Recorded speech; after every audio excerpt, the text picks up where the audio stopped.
Hello friends, welcome back to Vaghela's ખાના ખજાના। તો આજે આપણે શ્રાદ્ધ માટે માત્ર 3 જ વિસલમાં એકદમ ઘાટો અને એકદમ ટેસ્ટી એવો દૂધપાક બનાવીને રેડી કરીશું। તો તમે જો આ જ ટ્રીકથી આ દૂધપાક બનાવીને રેડી કરશો તો માત્ર 10 જ મિનિટની અંદર એકદમ ઘાટો દૂધપાક બની જશે।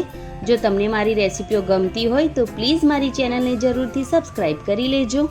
તો અહીંયા મેં બાસમતી ચોખા લીધા છે અને બાસમતી ચોખા લેવાના છે તો એને એકદમ સારી રીતે ધોઈ લીધા છે અને તેની સાથે 9 થી 10 નંગ જેટલા કાજુ લીધા છે। તો બંનેને 10 મિનિટ માટે પાણીમાં પલાળી દઈશું।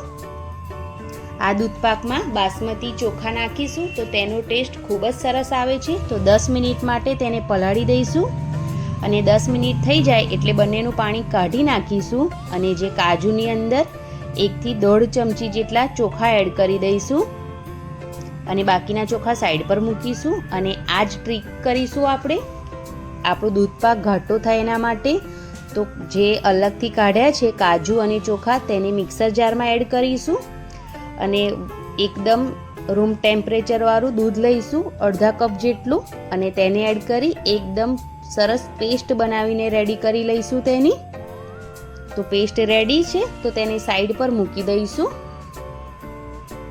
અને અહીંયા મેં કુકર લીધું છે અને તેની અંદર અડધી પોણી ચમચી જેટલું ઘી એડ કર્યું છે। તેને ચારે બાજુ એકદમ સારી રીતે લગાવી દઈશું જેથી ઘી લગાવવાથી તળિયે દૂધપાક બિલકુલ બેસે નહીં અને ત્યારબાદ ગેસ ઓન કરી દઈશું, મીડિયમ રાખીશું ગેસ અને તેની અંદર પલાળેલા ચોખા એડ કરી દઈશું અને જે ગેસની ફ્લેમ છે એ એકદમ ધીમી રાખીશું અને તેને 1 મિનિટ જેવું એકદમ સારી રીતે શેકી લઈશું જેથી ઘીનું કોટિંગ ચોખા પર આવી જશે અને જે ચોખા છે એ તળિયે ચોંટશે નહીં, એટલા માટે તેને 1 મિનિટ જેવું શેકી લઈશું ચોખાને।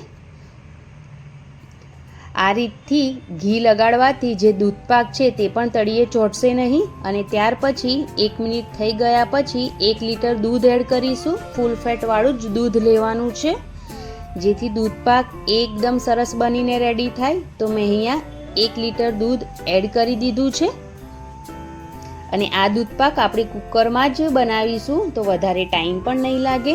તો તેને ચોખા સાથે એકદમ સારી રીતે મિક્સ કરી લઈશું અને દૂધને એકવાર ઉકાળી લઈશું। તો ગેસની ફ્લેમ અહીંયા ફાસ્ટ કરી દઈશું અને દૂધમાં એક ઉભરો આવી જાય ત્યાં સુધી તેને ઉકાળી લઈશું। તો દૂધ એકદમ સારી રીતે ઉકળી ગયું છે। તો હવે ગેસની ફ્લેમ છે એ એકદમ ધીમી કરી દઈશું અને ત્યાર પછી જે પેસ્ટ બનાવીને રેડી કરી છે આપણે ચોખા અને જે કાજુવાળી પેસ્ટ તો તેને એડ કરી દઈશું।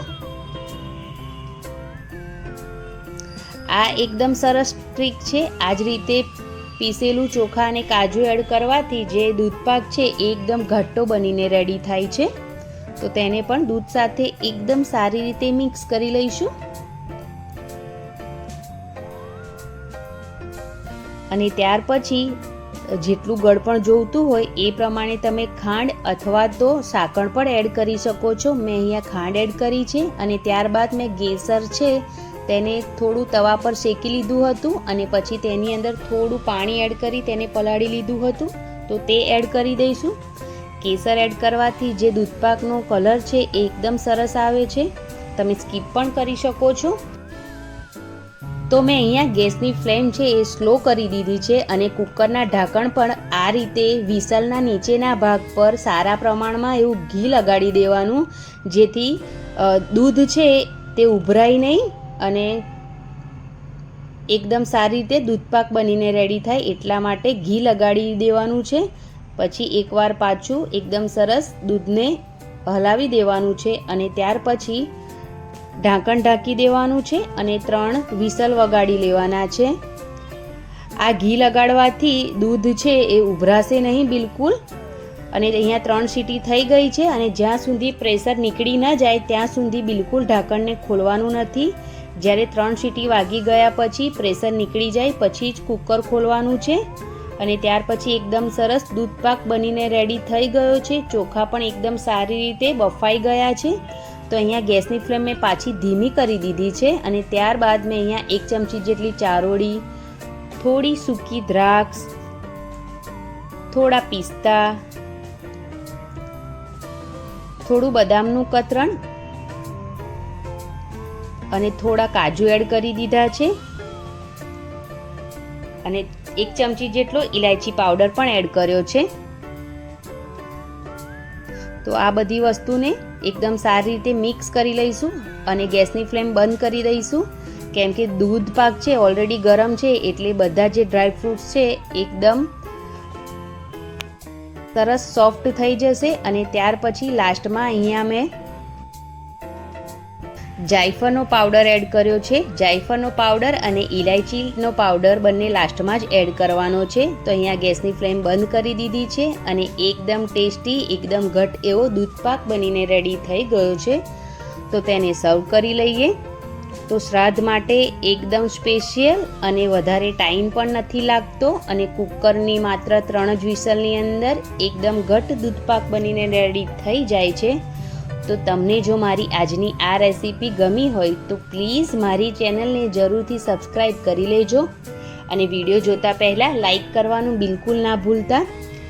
આ દૂધપાક તમે જરૂરથી ટ્રાય કરજો અને ટ્રાય કર્યા પછી મને કોમેન્ટ બોક્સમાં જરૂરથી જણાવજો કે તમને મારી આ દૂધપાકની રેસીપી કેવી લાગી અને આ વિડીયોને વધુમાં વધુ શેર કરજો. તો મળીએ એક નવા વિડીયો સાથે. ત્યાં સુધી thanks for watching. Bye bye, take care. જય માતાજી.